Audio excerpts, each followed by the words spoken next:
లగడపాటి రాజగోపాల్ కాంగ్రెస్ నుంచి వచ్చిన నాయకుడు. ఆయన చంద్రబాబుకు ఇటీవలి కాలంలో బాగా చేరువయ్యారు.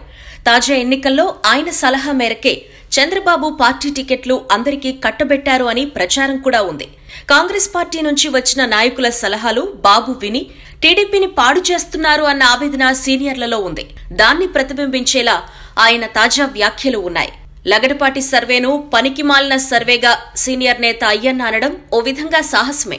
నిజానికి లగడపాటి సర్వే టీడీపీకి ఎంతో బూస్టింగ్ ఇచ్చింది. ఓ విధంగా ఏ సర్వే చెప్పని విధంగా మళ్లీ అధికారం టీడీపీదేనని చెప్పుకొచ్చింది. అటువంటి సర్వేను చెత్త సర్వే అనడం ద్వారా అయ్యన్న తన కోపాన్ని పరోక్షంగా అధినాయకత్వం మీద చూపించారా అన్న చర్చ సాగుతోంది. ఇక దిగువన ఉన్న ప్రజలతో సంబంధాలు పెట్టుకుని సర్వే చేస్తే బాగుంటుంది కానీ ఎక్కడో అంతస్తుల్లో కూర్చొని సర్వే చేయటం ఏంటని అయ్యన్న ప్రశ్నించారు.